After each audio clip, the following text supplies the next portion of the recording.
I hate to say it, but it feels like the Jet season might be falling apart after a loss to the Las Vegas Raiders. We'll talk about it today on Locked On Jets. You are Locked On Jets, your daily New York Jets podcast. Part of the Locked On Podcast Network, your team every day.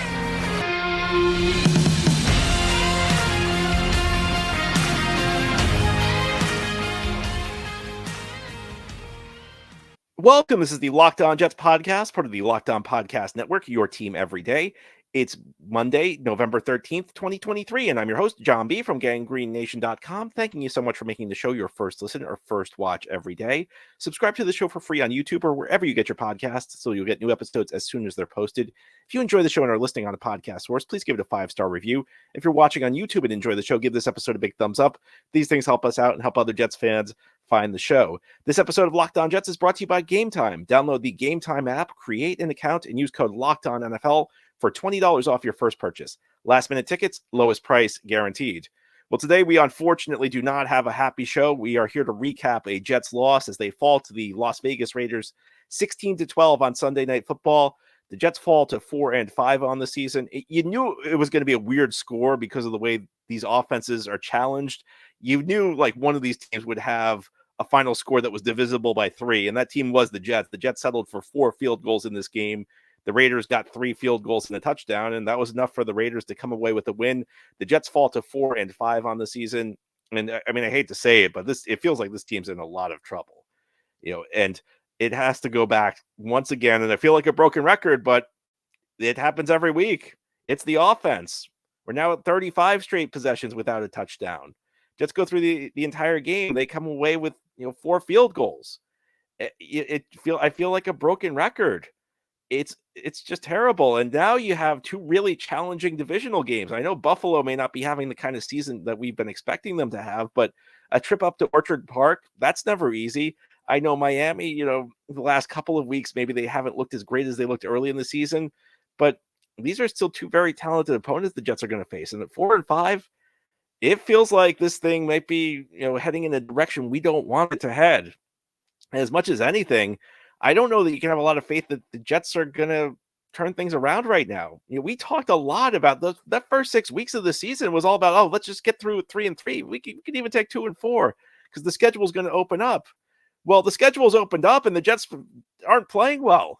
Schedule's opened up and the Jets should have lost a game to the Giants. They lost to the Chargers, weren't even competitive, and they lose this terrible game to a bad Raiders team, a team that they frankly should have beaten, even with Zach Wilson at quarterback. And I know everybody's going to focus on like one play, maybe 2 plays. The one play I think people are going to focus on the most is the interception Zach Wilson threw in the fourth quarter, late in the fourth. And that was a terrible throw. He clearly stared Allen Lazard down. I mean, if you're placing blame on interceptions, sometimes the quarterback gets too much blame for an interception because the receiver runs the route wrong, or, he doesn't go to the wrong depth, or he doesn't fight back for the football. I mean, that interception was close to 100% on being on Zach Wilson, in my view. And it was a key moment in the game because the Jets offense finally had some momentum, it felt like, for maybe the first time all night, or at least the first time since early in the first half. And Zach throws that interception. It was a pivotal play. So I know that's going to be what draws most of the attention. I think to a lesser extent, people will focus on the last play, the Hail Mary, where, the Jets almost completed a miracle pass. They almost came away with another miracle play. But that's why I actually want to talk about that last play, because as I was watching this game unfold, especially as we got late into the fourth quarter, I said, this is what we've been talking about all season long. And look, it was great that the Jets beat the Bills opening night with that comeback in the fourth quarter. It was great they had that unlikely comeback with the Tony Adams interception and the Breece Hall touchdown against the Eagles. It was great that they had the miracle comeback against the Giants when that game felt lost. But we said it at the time. I said it. You were thinking it. You can't keep putting yourself behind the 8 ball because you're going to get to a point where you're not going to make the big play. This was a game I thought the Jets had an opportunity to take control of in the first half. I really felt like the Jets could have blown this game open by halftime, but they kept settling for field goals. And it's penalties. I mean, CJ Uzomah, a couple of key penalties, one of which took away a touchdown in a drive where the Jets had to settle for field goals. And that was one of the stories of the game. And we know this Jets offense, they're not talented enough to put themselves behind the sticks, because once that happens, the offense is going to fall apart. And it's tough because this offense just doesn't have a lot of ability to make big plays at the moment. I mean, really, and this offense doesn't have a lot of ability to do much of anything. I mean, the only two things this offense could do is Garrett Wilson can do his fair share to move the sticks, and Breece Hall's always good for like a home run play or two every game.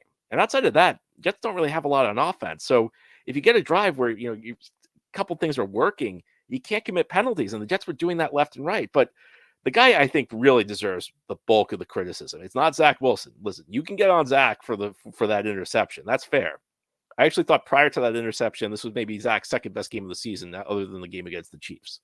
But to be fair, he's the quarterback. They only scored 12, so I think it's fair to criticize Zach Wilson. But Nathaniel Hackett, I mean, the Jets made a lot of bad moves this offseason. I don't think there's any move they made that was worse than bringing in Nathaniel Hackett to run the offense. Like, we know that they didn't bring him in for his play calling acumen. We know who they brought him in because they thought he could help them get Aaron Rodgers. But this is just awful. It's beyond awful at this point. I mean, how many drives did the Jets in the first half start with run on first and second down? First, I think 3-4 times they had the ball. And eventually, like, Garrett made enough plays that they drove into field goal range. They overcame this play calling. But, the one sequence, when the Jets almost scored their touchdown, when Zach Wilson made a spectacular run and just stepped out right before he got to the goal line. It was a great run by Zach, and he almost turned it into something truly special by scoring a touchdown. But Jets were set up, and then Uzomah commits the penalty, which negates a Breece Hall touchdown. At that point, the Jets had they were outside the 10. They still had a first and goal. They did not throw a pass to the end zone in that sequence. I mean, how do you not throw a pass to the end zone when you're in scoring range? It speaks, I think, to this coaching staff's philosophy. I mean, it almost felt to me at points like they were trying to win the game 9-3 or 9-6 in the first half. They didn't seem to figure out that they were actually throwing the ball pretty effectively, and that was going to open up the run game. It was incredibly conservative on offense. And I mean, you can go through, there's so many moments in this game, and late in the first half, the Jets, barely missed a pass on a big play to Allen Lazard. I think they were kind of trying to set up a home run, a deep ball to him, and he and Zach just didn't quite connect. But why is Allen Lazard the guy you're throwing deep to? Why don't you have, you got guys with speed. You got Xavier Gibson. He should be running the deep route, right? Malik Taylor's got 4.4 speed. If you're going to put him into the game, have him run the deep route then. I mean, Garrett Wilson may not be a guy who, is a great deep threat, but we know he can create separation. And I don't understand. I think the worst one was Garrett Wilson has his elbow worked on the sideline. Garrett Wilson suffers an injury to his arm, and the Jets dial up a trick play in the second half with the receiver throwing the ball. Why is it the guy who injured his arm? How is that the receiver who's throwing that pass? How does this make any sense? It's just, I can't get over it. And I know that Hackett's dealing with a lot. I thought one thing Hackett did well in this game is he gave Max Mitchell plenty of help against Max Crosby. And I think that's one of the reasons Crosby did not wreck the game to the extent he could have, to the extent we were worried about. But the play calling here is just beyond bad. I mean, I'm running out of reasons that the Jets could justify not firing Nathaniel Hackett today. I mean, outside of getting Aaron Rodgers mad, why would this guy be here? And you know what? If Aaron Rodgers gets mad, the Jets would say, Aaron, this shows why you should not have a say in who the coaches we hire, because that shows you have zero ability to assess what a good coach is. I don't even care if it gets Aaron Rodgers mad. Nathaniel Hackett should be out today. This was a horribly coached game. He's done a horrible job this season. This is one of the worst offenses I've ever seen. I'm actually wondering, and maybe this is recency bias, you get a little, sometimes you forget how bad things were. I'm almost at the point where I'm wondering, would Adam Gase be a better offensive coach than Nathaniel Hackett? There's a lot to answer for. And listen, I know the line's not good. I know you have one receiver. I mean, this offense, again, is really one receiver and one running back. Conklin actually chipped in tonight. I mean, Xavier Gibson chips in the occasional catch, but it's really a one receiver, one offense. But just the incoherence of the offensive play calling, I can't get over it. Nathaniel Hackett may not be in a good situation, but I think he's making it worse. There's just so much wrong with this team on offense right now, and it's really tough to justify not making some sort of change. Now, ahead here on the LockEdon Jets podcast, we'll talk about what this game means in a bigger context, though. I think the Jets are in a lot of trouble right now. I hope I'm wrong. I hope they can turn it around. There's still time to turn it around, but that time is running very short, and the schedule is about to get tougher. And we'll discuss that in more detail as we continue this Monday edition of LockEdon Jets. This episode of LockOn Jets is brought to you by Gametime. You know, you should not have to worry when you're buying tickets to the next big event. Gametime is the fast and easy way to buy tickets for all the sports, music, comedy, and theater events near you. And with killer last-minute deals, all-in prices, views from your seat, and their best price guarantee, Gametime takes some of the guesswork out of buying tickets. Now, if you're a Jets fan, you might be looking ahead a couple weeks. Next home games against Miami on Black Friday, the day after Thanksgiving. Maybe it's not such an attractive game anymore if you have a ticket. Well, you could sell it. And if you're looking to buy a ticket, this is actually a pretty good time to go to Jets games. When the team's not good late in the season, tickets tend to be more affordable. It's a great opportunity to go see the team, and games can be fun even if the Jets are out of the race. So you should really check out the Gametime app. Gametime has deals on tickets right up to the start of the event and even an hour after it starts. It's the place to find last-minute deals. And with zone deals, you pick the section and Gametime picks the price for an average of 18% savings. I've used the Gametime app myself. I find it super easy to use. There are other ticket sites that are overly complex. That's not Gametime. Gametime is really simple. It's really convenient. Take the guesswork out of buying tickets with Gametime. Download the Gametime app, create an account, and use code LOCKEDONNFL for $20 off your first purchase.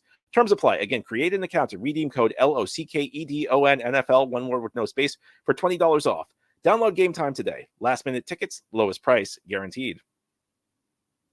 Thank you so much for making Locked On Jets your first listen or first watch every day. And a big shout out to you everydayers. This is the daily podcast covering the New York Jets. We have new episodes each day through the week, Monday through Friday, and then bonus episodes as needed as news breaks, sometimes after games. We're recapping a bad game for the Jets as they fell to the Las Vegas Raiders yesterday, 16-12. An ugly game, an ugly score, an ugly offensive performance. Some losses hurt more than others in an NFL season. I think this loss really hurts the Jets. First of all, they fall back under 500. They're now 4-5. But also, you have to think about the way the schedule has played itself out for the Jets this season. We know that first 6-week stretch was going to be really tough. It was all about surviving the first month and a half. They did it, and it felt like the schedule was supposed to get easier now. This was supposed to be the point where the Jets could go on a run. They have a huge 2-game stretch coming up against the top teams in the AFC East. They're top 2 division rivals, Miami and Buffalo. At 3-3 heading into the bye, it felt like the Jets had a good shot at sweeping the Giants, the Chargers, and the Raiders and getting to 6-3 and putting themselves in a position where they could really go on a run, where they could really make some noise in the AFC East, where maybe they could even challenge for a division title. They certainly have the defense to do it. But now they're going into this 4-5. This was supposed to be the easy stretch on the schedule. I mean, the Giants game, they probably could have lost. This team could very easily be, 3-6 on a 3-game losing streak heading to Buffalo. They're very fortunate to not be. So on one level, I just don't see how you can have a lot of faith in the Jets playing well, going up against better competition. And I know, Buffalo may not be playing that great right now, but that's not an easy game. That's a talented team. And also because the Bills have gotten off to a bit of a rough start, you're going to have a very focused Buffalo team. You're not going to have a Buffalo team that's going to have the luxury of being able to look past games in November this year, the way maybe you did in the past. But beyond that, I think there's also a much more tangible aspect of this. The Jets are 13th in the AFC right now. I mean, they're near the bottom of the standings. You got to get to 7. And yeah, okay, technically they're only 1 game out of the playoff race, but I mean, think about how many teams they have to jump. There are 6 teams in front of them they have to get ahead of in order to land in playoff position. That's not going to be easy because that means essentially none of those 6 teams can go on a big run, or one of the teams that's in the playoffs right now has to collapse. That's a lot to ask, and the Jets also don't really have much margin for error. So the Jets just play average the rest of the year. They're probably not going to make it. Now the Jets have to go on a run after the easy, what should have been the easy part of the schedule is gone, and I think, again, you have to look back to the offense. Now, the offense at least performed better in this game on a per-play basis. The Jets averaged almost 6 yards per play in this one after, a 3-game stretch where they were averaging under 4.5 yards per play. But they didn't finish drives, and they just didn't do enough. And I think we know that the issues that this offense is broken across the board. We're going to get to that in a little bit. It's a really tough spot that the Jets are in right now, and they've done it to themselves. These were 2 very winnable games the last 2 weeks. And they lost to New England week 3. That was the first point where it felt like the season was in crisis. So, I mean, you've had 3, and I guess the counter to that is that they've also won some games against tougher competition. But it's really tough for me to see how this thing moves forward successfully for the Jets this year. And I hate to say it, I'm usually not one to throw in the towel super early, but I think you have to look at the situation objectively. I mean, I don't think Zach Wilson is like the number one problem, but he is what he is. And the reason like I'm probably not as hard on Zach Wilson as I was a year ago is, my expectations are changed. Right now, he's a backup quarterback, and he's probably as good as the pieces around him. He's probably no better than I don't know, like half the backup quarterbacks in the league, but I don't think he's any worse. If the pieces around him are good, if everybody's working well, he'll probably look okay. If the pieces around him are bad, he's not good enough to transcend that. And the pieces around him are pretty bad. We talked about the play calling in the first segment. We've talked about the lack of talent. We've talked about the offensive line. And, it's not entirely the Jets' fault. I mean, they've had to shuffle guys in and out all season. Another new offensive line group tonight or last night in that game. But it's not that you don't get extra points for that. You have to figure out ways to work around it. The receiving group's not very good. The running backs after Breece Hall are just a disaster. I mean, Dalvin Cook finally broke like a 10-yard run in this game, but he's giving you nothing all season long. Michael Carter was responsible for a big penalty that cost the Jets a third down conversion where, he uses really bad technique. He's just not a good blocker, and he's not a good receiver either. And the Jets keep using him as their third down back and essentially use bad technique. And essentially, it's really tough to describe this. I don't think I've ever seen it before, but such a bad block by a running back, for all intents and purposes, created a chop block because he knocked the guy into Mekhi Becton and turned that into a penalty. There's just not a lot that's good right now. And going forward, it's really tough for me to see how the Jets are going to win enough games to make the playoffs. I feel like this was a game that, it may not be must win in the truest sense of the form because the Jets are still 4-5. They're still one game out. But realistically, do I think the Jets can win enough games going forward? I have serious questions about that. Realistically, can the Jets play consistent enough football? I don't know. I feel like this was the type of game that if you're going to be a playoff team, you got to win it because the Raiders, their competition in the conference. In fact, the Raiders are now ahead of the Jets in the AFC standings, and now they have a tiebreaker in hand. The Jets have done themselves no favors by the way they played, and I think we know most of it's on the offense. As we continue this Monday edition of LockOn Jets, we're going to talk about that. What can the Jets do? Is there anything they can do to fix this thing? I don't know, but we'll go in more detail continuing this Monday edition of LockOn Jets. This episode of LockOn Jets is brought to you by FanDuel. Score this NFL season with FanDuel, America's #1 sportsbook. Right now, new customers get $150 in bonus bets with any winning $5 moneyline bet. That's $150 if your team wins. If you've been thinking about joining FanDuel, there's no better time to get in on the action. Jets are going to be pretty big underdogs as they head to Buffalo this weekend for a game against the Bills. I guess that's one of the questions as a fan. Do you feel good about betting against your team? Because right now, if I had to wager, I don't think I'd bet on the Jets until they showed me something. But I don't know. Does that make you a bad fan? That's up to you. What I do know is that FanDuel is a great place. And if you've been thinking about joining FanDuel, the app is easy to use, and there's a wide range of betting options, including spreads, player props, over, unders, and more. So, if you don't want to pick the Jets to lose, you can certainly bet the under, or you can bet on player props. Breece Hall and Garrett Wilson are always good options if you want to do that. Go to FanDuel.com/LockedOn and kick off the NFL season. Again, it's FanDuel.com/LockedOn. FanDuel, official partner of the NFL. This is the Locked On Jets podcast. Here on this Monday, we're talking about a Jets loss as the Jets fall to the Las Vegas Raiders 16-12 on Sunday Night Football. Their record drops to 4-5 in the 2023 season. This team, I think, is in a lot of trouble. And I think once again, you have to look back on the offense. That's the culprit. Now, the Jets offense statistically at least did a little bit better than it's done recently. The Jets were coming off 3 straight games where they averaged less than 4.5 yards per play on offense. In this one, they averaged almost 6 yards. They ended at 5.8 per play, but they did not finish drives, especially in that first half. And I think there's always a tendency to look at what happens when you lose in the fourth. When you lose a close game, you always look at the fourth quarter. But first half, Jets passed on some opportunities to take complete control of the game. The defense did not have its best game, and they did allow Josh Jacobs to go over 100 yards. I think they certainly had some issues in their run defense. And I think the Raiders did a good job in the second half. They kind of mixed things up. They figured out ways to get their guys the ball in space on the outside. The Raiders did not do a great job through the air in this game. They made enough plays, but they figured out how to manufacture enough yardage out of out of their run game to get the points that they needed. But I find it difficult to fault a defense that allows 16 points. I mean, that should be enough to win in the NFL. And again, it goes back to the offense. And look, we know that there are personnel issues on this offense. It's no secret. Zach Wilson's not a quarterback who can lift this team up right now. He's not worse than like probably half the backups in the league, but he's not better. He's not a guy who can carry a team on his back. And if the pieces around Zach Wilson are bad, he's not going to be able to transcend that. The pieces around Zach Wilson are bad. I think there are things the Jets can do to make this offense better. And I think it's frustrating that Nathaniel Hackett did not see these things in this game, because despite Nathaniel Hackett's best effort, the Jets actually did a pretty good job throwing the ball early in the game. Even though Hackett's game plan was clearly try and run the ball, when Zach Wilson was playing early in the game, he got into a little bit of a rhythm, and you could tell Zach's feeling it. It's funny because the way I can tell it above all else is when he's running the ball, when he's scrambling, it tells me that he's like seeing the field better than he typically does, because it means he knows nobody's open. It means he's got a running lane. It means he's not thinking. It means he's just playing. Zach was getting the ball out quickly in this one. And when he wasn't getting the ball out quickly, he was making plays with his leg, and he almost scored a touchdown.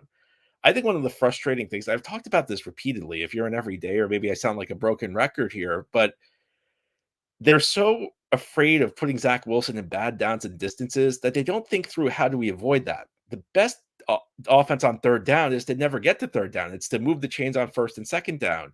And that means being aggressive. That means throwing it when they're expecting the run.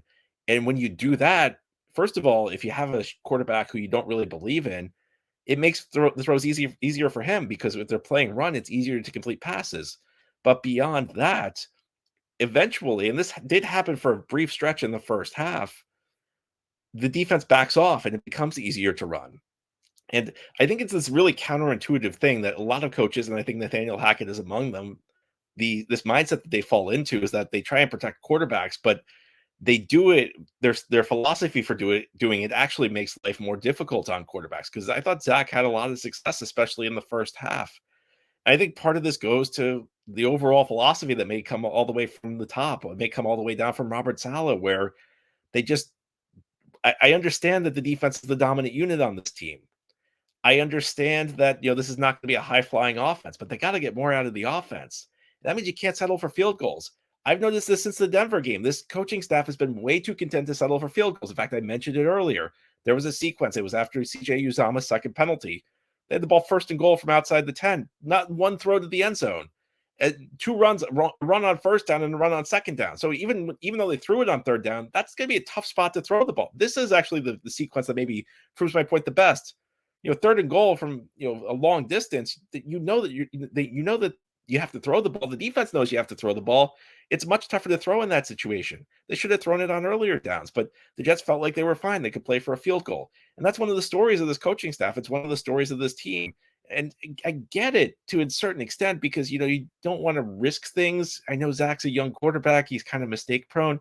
I know that you think you can ride your defense, but it's one thing to lean on the defense a little bit. It's one thing to say the defense is the dominant unit. It's one thing to say this is one of the best defenses in the NFL. I mean, they gave up 16 points. I mean, I just told you this unit did not play its best football despite giving up 16 points.